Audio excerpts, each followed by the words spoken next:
रासायनिक अभिक्रिया नया चीज बनना चाहिए। नया चीज से मतलब है कि जहर डाले तो मिठाई बन जाए, मजा बन जाए, मर जाए, मर जाना रासायनिक अभिक्रिया। तुम सब परिवर्तन जानते हो? परिवर्तन नहीं जानते हो? परिवर्तन दो तरह का होता है, रासायनिक और एक भौतिक। तो जो रासायनिक परिवर्तन होता है उसी का नाम रासायनिक अभिक्रिया होता है। ठीक है, रासायनिक परिवर्तन और रासायनिक अभिक्रिया लगभग एक ही चीज है। ठीक है, रासायनिक परिवर्तन किसको कहते हैं? जो हमेशा के लिए बदल जाता है। जैसे मान लो इसको हम तोड़ दिए, लेकर गुण बदला नहीं बदला, तो रासायनिक परिवर्तन नहीं हुआ। एक मतलब कि रासायनिक अभिक्रिया हो गया, नहीं हुआ।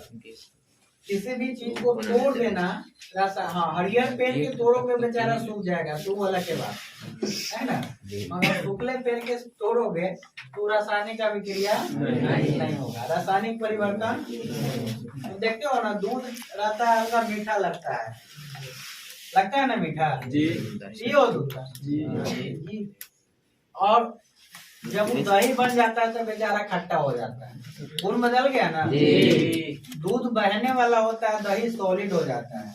तो ये तो भौतिक परिवर्तन में भी हो जाता है, बहने वाला चीज सॉलिड हो जाता है। जैसे पानी से तुम क्या करोगे? ठंडा करो, फ्रिज में रख दो, है ना, तो क्या बन जाएगा? बर्फ बन जाएगा। बर्फ क्या होता है? ठोस होता है। तो पानी बहने वाला था और बर्फ बन गया, ठोस बन गया। तो ये रासायनिक परिवर्तन हुआ? नहीं हुआ। ठीक ना, बर्फ, पानी का बर्फ बनना रासायनिक परिवर्तन नहीं है। इसका मतलब ये हुआ कि पानी से बर्फ बनना रासायनिक अभिक्रिया नहीं है। रासायनिक अभिक्रिया फिर है क्या? तो जैसे दूध है, तो दूध से दही बन जाता है। तो ये क्या है? दही और दूध दोनों का गुण अलग होता है कि एक ही जैसा होता है? अलग गुण बदल जाता है। तो कहेंगे नया चीज बन गया। नया चीज बन गया ना? नहीं, नया चीज बन गया। नया चीज बन गया तो वो हो गया रासायनिक परिवर्तन। तो रासायनिक परिवर्तन एक मतलब हम कह सकते हैं कि दूध से दही जो बना, किसके कारण बना? रासायनिक अभिक्रिया के कारण बना। ठीक ना, रासायनिक अभिक्रिया हुआ तब जाके दूध से दही बन गया। इसी तरह से और भी बहुत सारी चीज देखते हो, जैसे जंग लगना। ठीक है, जंग लगते हुए देखे हो ना? जब किसी लोहा में जंग लग जाता है तो तुम कहोगे घस के तब फिर चमकाइए, लोहे बना देंगे। तो ये भौतिक परिवर्तन है कि रासायनिक परिवर्तन? भौतिक परिवर्तन। लोहा में जंग लगता है ना, तो उसका जो इंटरनल स्ट्रक्चर होता है, वो अणु परमाणु वाला बात, वो सब चेंज हो जाता है। मतलब जंग एगो नया चीज है ना, और लोहा एगो अलग चीज है। तो लोहा जब जंग लगता है तो बदल जाता है ना। लोहा में जब जंग लगता है तो वो नया पदार्थ बना लेता है, जिसका नाम जंग होता है, फेरिक ऑक्साइड कहते हैं। तो वो भी एक रासायनिक परिवर्तन है। लोहा में जंग लगना कौन परिवर्तन? रासायनिक परिवर्तन। तो इसलिए वो भी कौन होगा? अभिक्रिया होगा, रासायनिक अभिक्रिया होगा। रासायनिक अभिक्रिया होगा, वो भी होगा। पानी उबालना रासायनिक अभिक्रिया है? पानी उबालते वो गैस बन जाता है। ठीक है, उबालते रहते तो भाप बन जाता है, फैल जाता है, उड़ जाता है। नहीं देखे हो? देखा होगा। उसमें ये रासायनिक अभिक्रिया हुआ कि नहीं? सोच के बोलो। नहीं, रासायनिक अभिक्रिया उसमें नहीं हुआ। ठीक ना, पानी को जब गर्म किए हैं तो वो ना स्टेज बदल गया उसका, तो लिक्विड से गैस में आ गया। तो उसमें कोई नया चीज बनना नहीं, इसलिए हम कहेंगे कि पानी से गैस बनना रासायनिक अभिक्रिया नहीं। मतलब क्यों? रासायनिक परिवर्तन। तो जितने भी चीज रासायनिक परिवर्तन है वो रासायनिक अभिक्रिया है। जैसे खाना का पचना, ये रासायनिक अभिक्रिया है कि नहीं? जी है। खाना पच जाता है तो हमारे शरीर को उससे ऊर्जा मिल जाता है, होता है। तो रासायनिक अभिक्रिया होगा? होगा। तो मतलब खाना का पचना रासायनिक परिवर्तन भी है। किसी चीज का खराब हो जाना, जैसे खाना होता है खराब हो जाता है, खाना खराब हो जाता है। रोटी अभी ठंडा है तो 2-3 दिन हो जाए, अभी ठंडा में कम खराब होता है। तो अगर तोड़ोगे उसमें से लस्सा के तरह निकलता है। देखिए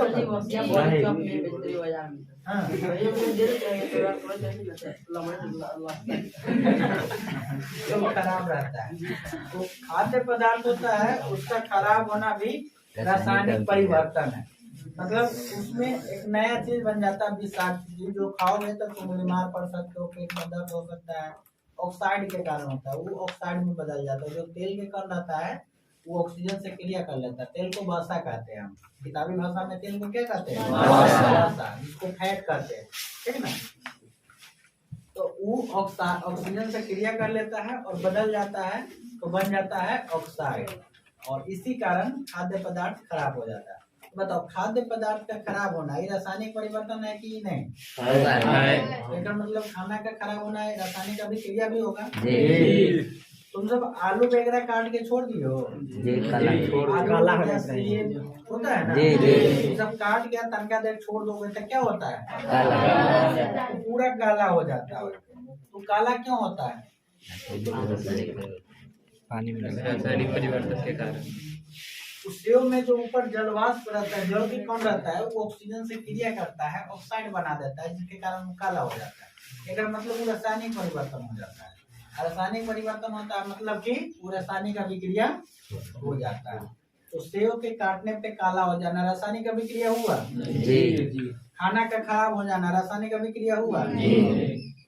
और लोहे में जंग लगना रासायनिक अभिक्रिया हुआ जी। और भोजन का पचना रासायनिक अभिक्रिया हुआ और भोजन का खराब होना दूध से रासायनिक अभिक्रिया होगी। और चीनी से बतासा बनाएंगे तो भौतिक है, अभिक्रिया होगा कि नहीं होगा, नहीं होगा। वो मीठे रहता है ना, बतासा जी, कोई रासायनिक परिवर्तन मतलब क्यों भौतिक परिवर्तन है तो रासायनिक अभिक्रिया नहीं हुआ, ठीक है। चीनी से बतासा बनाना रासायनिक परिवर्तन है। जैसे मोमबत्ती जलाओ, मोमबत्ती जानते हो तो मोमबत्ती का जलाना कौन रासायनिक अभिक्रिया है जी। रासायनिक भी है और भौतिक भी, दोनों परिवर्तन। अब कहोगे परिवर्तन, रासायनिक परिवर्तन क्या है? जब हम मोमबत्ती को जलाते हैं तो उसमें एक धागा रहता है, जलता रहता है। वो जो जलता है वो हो गया, और जलने के बाद ऊर्जा बन जाता है, ऊर्जा में बदल जाता है, प्रकाश ऊर्जा में, और उसमें ऊर्जा, दो तरह की ऊर्जा हो जाती है। प्रकाश की ऊर्जा की सब फिजिक्स के बात करेंगे। तो जब मोमबत्ती को जलाते हैं तो कौन परिवर्तन होता है? दोनों, भौतिक और रासायनिक दोनों परिवर्तन होता है। अब कहोगे एक ही चीज में दो परिवर्तन कैसे हो जाता है? परिवर्तन का मतलब बदलाव होता है ना। जैसे मान लो कि टूट गया, बदल गया ना, बदलना तो समझते हो ना? कौन सा समझता बदलना? तो बदलाव जो होता है ना दो तरह का होता है। कौन कौन? भौतिक और रासायनिक। तो अभी रासायनिक परिवर्तन को ही हम क्या कहते हैं? रासायनिक अभिक्रिया। रासायनिक अभिक्रिया, जहाँ रासायनिक परिवर्तन होता है वहीं रासायनिक अभिक्रिया होता है। रासायनिक की भौतिक परिवर्तन हो, रासायनिक अभिक्रिया होता है, ठीक है। रासायनिक परिवर्तन ही रासायनिक अभिक्रिया कहलाता है। तो हम कह रहे थे कि मोमबत्ती जब जलता है तो दोनों परिवर्तन होता है साथ साथ। कौन कौन? रासायनिक और भौतिक। कैसे? मोमबत्ती जब जलता है तो एगो मोम होता है जो पिघल जाता है, और पिघलने के बाद नीचे गिर जाता है, ठीक है। तो वो हो गया कौन परिवर्तन? भौतिक परिवर्तन। पिघलना किसी चीज का ये रासायनिक परिवर्तन नहीं, भौतिक परिवर्तन। और जब जलता है धागा तो प्रकाश ऊर्जा उसमें ऊर्जा में बदल जाता है, तो हो गया। तो मोम का जलना दोनों परिवर्तन हो गया, ठीक है। ऐसे और अगर हम पढ़ना है अगर फाड़ दे तो रासायनिक अभिक्रिया होगा कि नहीं होगा? जैसे कॉपी है, कॉपी का पन्ना के फाड़े तो रासायनिक अभिक्रिया होगा क्या? नहीं होगा, नहीं होगा। क्यों नहीं होगा? पढ़ना फाड़ने के बाद भी तो पढ़ने रहेगा ना, ऐसा तो नहीं चांदी के गहना बन जाएगा, बन जाएगा नहीं बनेगा। चांदी का गहना नहीं बनेगा मतलब वो रासायनिक परिवर्तन, रासायनिक परिवर्तन होवे नहीं किया तो उसमें रासायनिक अभिक्रिया होगा नहीं होगा। अच्छा बताओ तो रासायनिक अभिक्रिया के तुम सब उदाहरण 5 गो कम से कम कागज जंग लगना और भोजन करना दही बनना दूध से दही बनना ऑक्सीजन और केला के तरकारी बना। हाइड्रोजन ऑक्सीजन से जल का बनना। तो रासायनिक परिवर्तन, जब रासायनिक अभिक्रिया समझ में आएगा, रासायनिक परिवर्तन है ना। जैसे दूध से दही बनना रासायनिक परिवर्तन, इसका मतलब क्या है? जैसे दूध से दही बनना एक रासायनिक अभिक्रिया है, ठीक ना। जैसे और क्या कहे हैं, लोहा में जंग लगना। लोहा में जंग लगना रासायनिक परिवर्तन है, इसलिए लोहा में जंग लगना रासायनिक अभिक्रिया भी। जैसे दूध से दही बनना, और क्या बोले, किसी चीज का जलना, किसी चीज का जलना वो भी रासायनिक परिवर्तन है, वो रासायनिक अभिक्रिया हो गया। जैसे देखो हाइड्रोजन और ऑक्सीजन दोनों को मिलाते हैं एक निश्चित अनुपात में, तो वहाँ जल बन जाता है। ये रासायनिक अभिक्रिया है कि नहीं? ये भी रासायनिक अभिक्रिया है, क्योंकि हाइड्रोजन क्या गैस है, ऑक्सीजन भी गैस है, दोनों मिलकर द्रव बन जाता है, ठीक है। तो ये भी रासायनिक अभिक्रिया है। जैसे हाइड्रोजन और क्लोरीन को जब मिलाते हैं हाइड्रोक्लोरिक एसिड बन जाता है, ठीक ना। तो ये भी रासायनिक अभिक्रिया है। हाइड्रोजन और नाइट्रोजन अभिक्रिया करके अमोनिया बना लेता है, तो ये भी रासायनिक अभिक्रिया है। तो अभी हम इस पार्ट में पढ़ेंगे कि रासायनिक अभिक्रिया क्या होता है, रासायनिक समीकरण क्या होता है, और कितने तरह के अभिक्रिया होता है, समीकरण कितने के, यही सब है। एग्जाम में इसमें से कम 2 नंबर के क्वेश्चन आता है, तो वो सब्जेक्ट अभिक्रिया से कोई वो अभिक्रिया पूछेगा कि उदासीनीकरण अभिक्रिया क्या है, या संयोजन अभिक्रिया, वियोजन, मतलब 12-13 तरह के अभिक्रिया पूछ लेता है। 2 नंबर के वो पूछ लेते, तो उसके बाद ऑब्जेक्टिव भी रहता है, ऐसा नहीं, ठीक है। तो पहले हम देखते हैं कि रासायनिक, अभी तो इन बाद में चर्चा करेंगे। परिवर्तन 2 तरह का होता है ना, कौन कौन? सब क्या करना घर पे, भौतिक परिवर्तन और रासायनिक परिवर्तन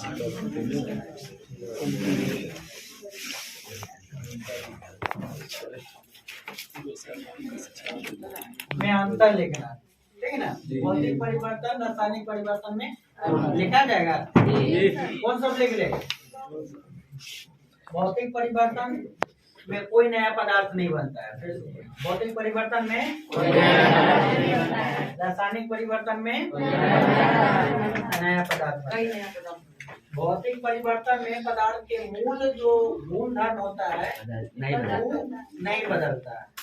रासायनिक परिवर्तन में पदार्थ के मूल गुणधर्म बदल जाते हैं, ठीक ना। भौतिक परिवर्तन अस्थायी होता है, अस्थायी का मतलब हमेशा के लिए नहीं रहता है, ठीक ना। क्या परिवर्तनीय होता है, जैसे हम कहें कि तुम पानी के ठंडा कर दिया तो क्या बन गया, बर्फ बन गया, और फिर पानी बर्फ को गर्म करो, क्या बन जाएगा, लाइक सब बर्फ चाटते रहता है, देखता है दुनिया में गल के गिर जाता है। अभी ऐसा हुआ है? नहीं हुआ है। छोड़ लड़का से बर्फ दे दो खाने के लिए, तुम चाटता रहेगा बट गिरिए जाएगा, हम लोग फिर बोलने लगते हैं।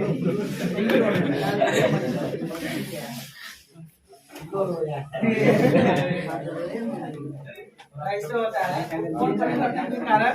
भौतिक परिवर्तन। क्या किया था, बर्फ बनाने वाला उसको गर्म करके क्या किया था, ठंडा करके बना दिया, और लड़का गया तो गर्म किया, वैसा गिर गया।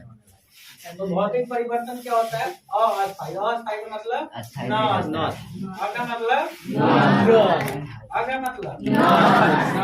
ठीक ना। अस्थायी नहीं होता, अस्थायी मतलब हमेशा हमेशा के लिए, ऐसा होता है। पानी गर्म कर देते तो बर्फ हमेशा हमेशा के लिए रह जाता है, नहीं ना रहता है। और रासायनिक परिवर्तन हमेशा हमेशा के लिए रह जाता है, ठीक है। जैसे कि दही बन गया, दही रहिए जाएगा, खराब हो जाएगा, नया चीज बन जाएगा। तो रासायनिक परिवर्तन अस्थायी होता है और ये अस्थायी नहीं होता। क्या अंतर होता है? इसमें कोई नया चीज नहीं बनता है, कोई नया चीज नहीं बनता है, इसमें नया चीज बनता है।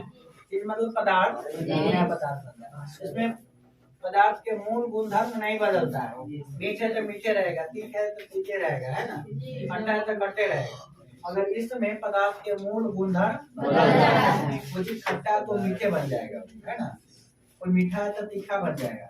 जैसे सांप काट लेता है ना, मर जाता है इंसान सांप के जहर के कारण, मगर उसी सांप को मार देता है, उसका विष निकाल के उससे दवाई बना देता है, और वो दवाई जब खिलाता है इंसान को तो बीमारी ठीक हो जाती है। ठीक है, तो ये किसके कारण हुआ? रासायनिक परिवर्तन के कारण। अगर भौतिक परिवर्तन होता, बेचारा जहर निकाल के दवाई बनाता, खाता ही रजवा मर जाता। ठीक है, तो सब हो गया, देखा जाएगा अंतर। उदाहरण में जो भी चीज है वो ले दो।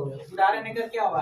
कागज का फाड़ना और सूखी लकड़ी को तोड़ना और पानी का जमना, बर्फ का पिघलना और कुछ इत्यादि इत्यादि। चलो, तो इसमें लोहा में जंग लगना,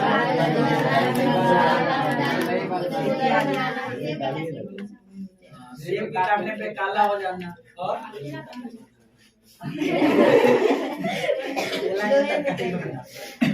लोहा में जंग लगना, दूध से दही बनना, किसी चीज का जलना, मोमबत्ती का जलना। ठीक ना, लिखा जाएगा ना, लिखने की जरूरत नहीं ना अभी है। लिख दे, बताओ अब लिख लोगे? चलो इसको पहले लिख लो, क्या है इसका आंसर होगा, जब कोई पदार्थ अकेले या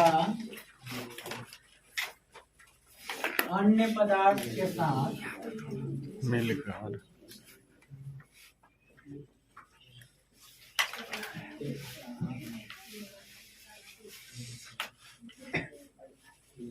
क्रिया करके एक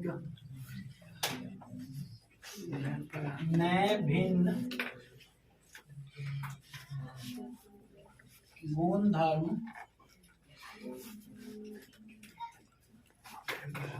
वाले पदार्थ का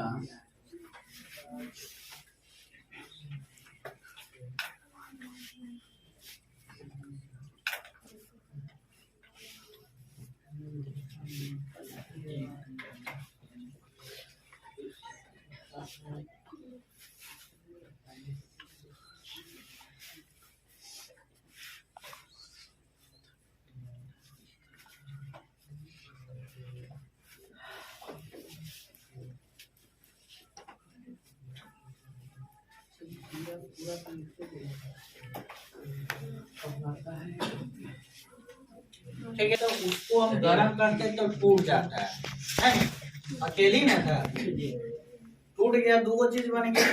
तो दोनों चीज जो बना होना चाहिए, क्या होना चाहिए? नया होना चाहिए और भिन्न गुणधर्म वाले होना है। तो रासायनिक अभिक्रिया में क्या होता है, एक नया चीज बनता है, जो बन सकता है, इसका भी बन सकता है, नया चीज बन सकता है, अलग ऊपर गुणधर्म होना चाहिए, तब जाके उसको रासायनिक अभिक्रिया कहेंगे। जैसे क्या होगा इसमें, जैसे दूध से दही बनना है ना, दूध से दही बनना ये रासायनिक अभिक्रिया है। और लोहा में जंग लगना, लोहा में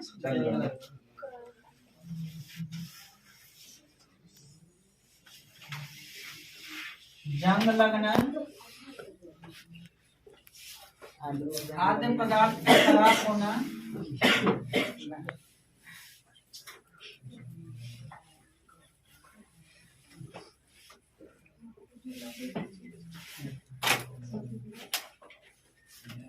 खाद्य पदार्थ का खराब होना, ये भी एक तरह के रासायनिक अभिक्रिया है। और क्या हो सकता है, हाइड्रोजन और ऑक्सीजन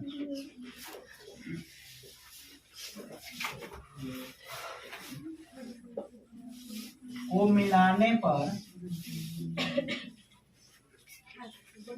क्या बनना, जल जल बनना, भोजन का पचना,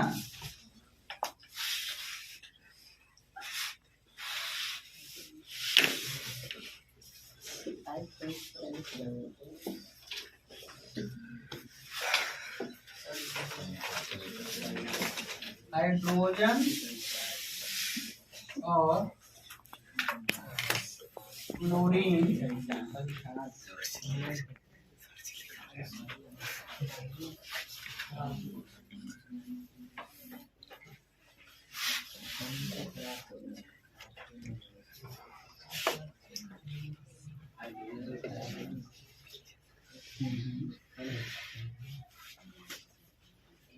होता है।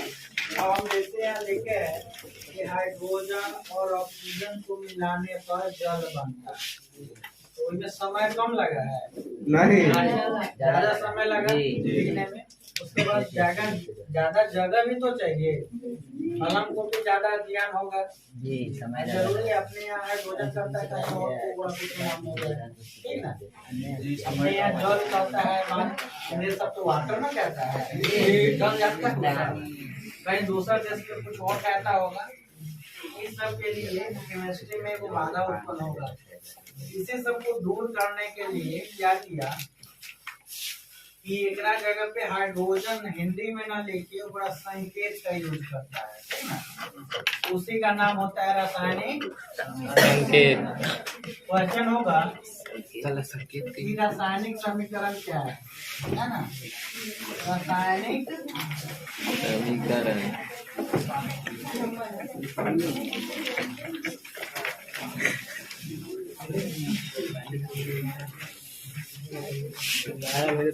रासायनिक समीकरण। तो जब अभिक्रिया में जो भाग लेता है, अभिक्रिया में जो भाग लेता है ना, उसका नाम होता है अभिकारक। अभिकारक कहते हैं। और अभिक्रिया के द्वारा जो बनता है उसको कहते हैं प्रतिपादक। तो अभिक्रिया में जैसे हम कहते हैं हाइड्रोजन और ऑक्सीजन मिलकर जल बनता है। तो अभिक्रिया कौन कर रहा है? हाइड्रोजन और ऑक्सीजन। उसका नाम हो गया अभिकारक, है ना। और क्या बनता है? जल बनता है। तो दोनों जब रिएक्शन करता है तो जल बनता है। तो जल क्या हो गया? रिजल्ट हो गया, है ना। प्रतिफल या उत्पाद कहते हैं। तो उसको हम अभी समझाएंगे, बताते हैं कि रासायनिक समीकरण क्या है। तो जब अभिकारक मतलब एवं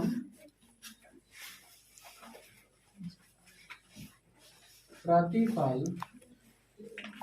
या उत्पाद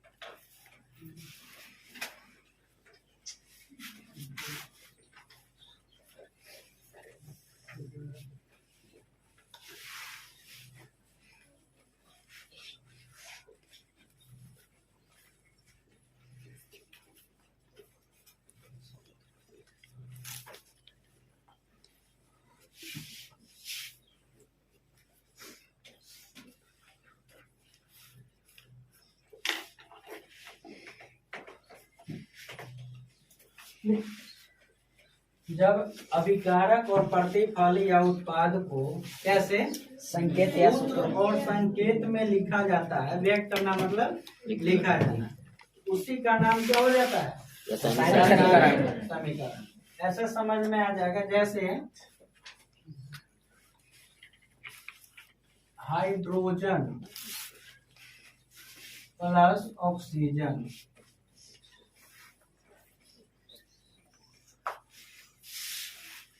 बराबर जल। हाइड्रोजन ऑक्सीजन मिलाकर क्या बन गया? जल। तो ये रासायनिक समीकरण नहीं, ठीक ना। ये रासायनिक समीकरण नहीं है। अगर हम इस तरह से लिखे H2 plus O2 arrow H2O, EV संकेत, ईवी संकेत, ईवी संकेत, सभी संकेत है ना जी। जल का सूत्र H2O होता है, हाइड्रोजन का संकेत H2 होता है, ऑक्सीजन का संकेत O2 होता है।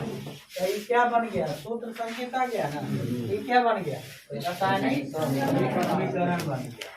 ये हो गया रासायनिक समीकरण। उसी तरह से H2 प्लस Cl2 ये बनाता है HCl, ये भी क्या है, रासायनिक समीकरण है। NaOH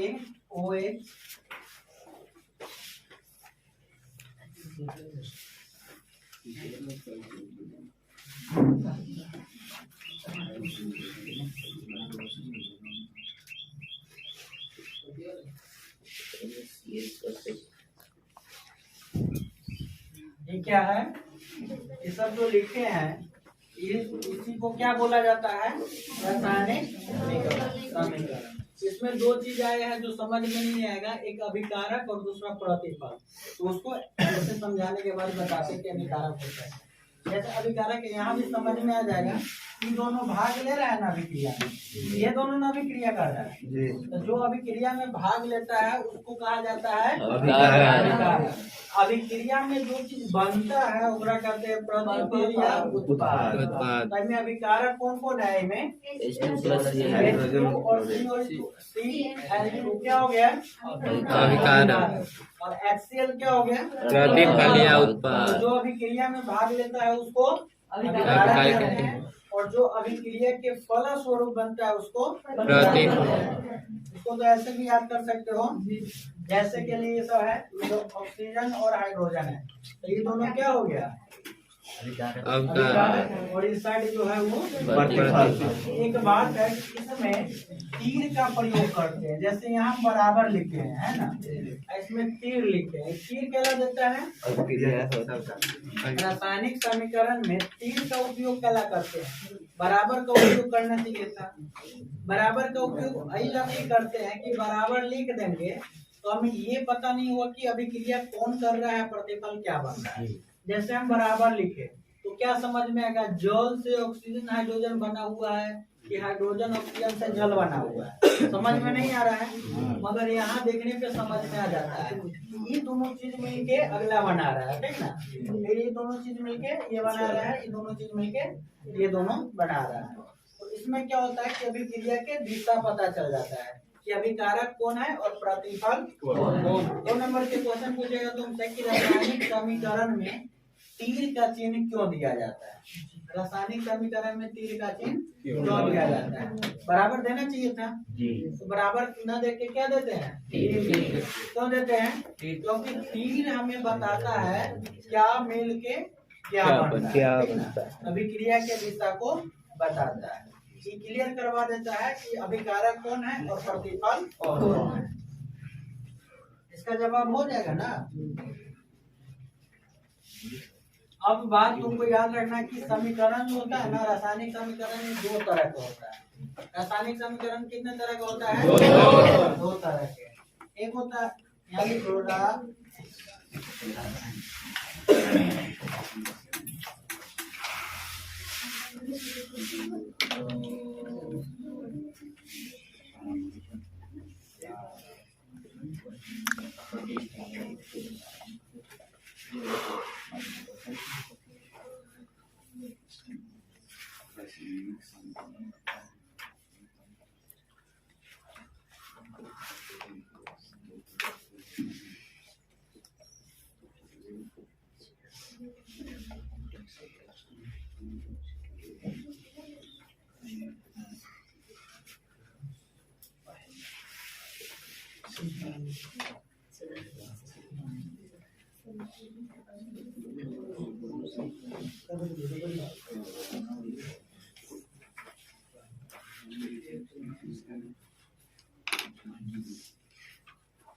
रासायनिक समीकरण कितने प्रकार का होता है, कौन कौन, संतुलित रासायनिक समीकरण, संतुलित रासायनिक समीकरण और असंतुलित रासायनिक समीकरण। फिर क्वेश्चन पूछोगे कि संतुलित रासायनिक समीकरण किसे कहेंगे, है ना।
जाने सुते नहीं नींद पूरा हो रही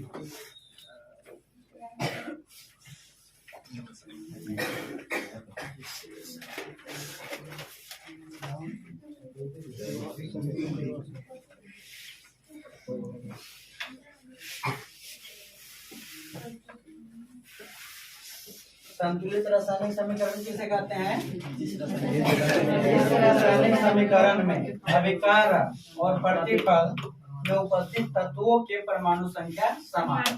जैसे हम यहाँ लिखे हैं, उदाहरण में समझ में आएगा कि ई कितना है, में हाइड्रोजन है और क्लोरीन है, दो तरह की चीज है ना, हाइड्रोजन और क्लोरीन।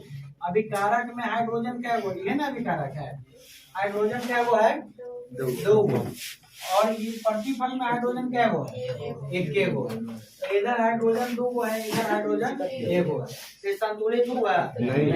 क्या कहता है कि समीकरण अभिकारक और प्रतिफल में उपस्थित तत्वों के परमाणु संख्या समान होना चाहिए। मतलब दोनों तरफ जो तत्व है उसके परमाणु संख्या समान होना चाहिए, और उसके जो अणु है वो भी समान होना चाहिए। इधर दो हाइड्रोजन है, इधर एक वो हाइड्रोजन है, इधर भरा गया ना, ये दोनों मतलब वो संतुलित क्या कहते हैं, ये संतुलित समीकरण नहीं हुआ। ये क्या हो गया, क्या हो गया, ये संतुलित है। इधर दो हाइड्रोजन है, इधर दो हाइड्रोजन है, तो सही बात है। इधर ऑक्सीजनो दो है, ऑक्सीजन एक वो है, तो नहीं ये संतुलित है नहीं ये संतुलित है। अब यहाँ देखो, सोडियम दो गो, सोडियम है वो, सोडियम है वो, क्लोरीन है वो, क्लोरीन है वो, हाइड्रोजन दो एगो दो गो, हाइड्रोजन दो गो, ऑक्सीजन है वो, ऑक्सीजन है वो। ये संतुलित है, ये संतुलित है ना। जितना चीज इधर है उतना ही चीज इधर है, तो दोनों संतुलित।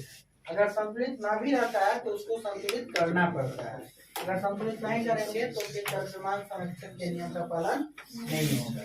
तो पहले इन्हीं को इसमें जैसे इसके जैसे में क्या करना, एक तो ये लिख लेना, ठीक है, इसके जैसे में एक तो ये लिखना, और यहाँ से लिख लो H2 + O2 2H2O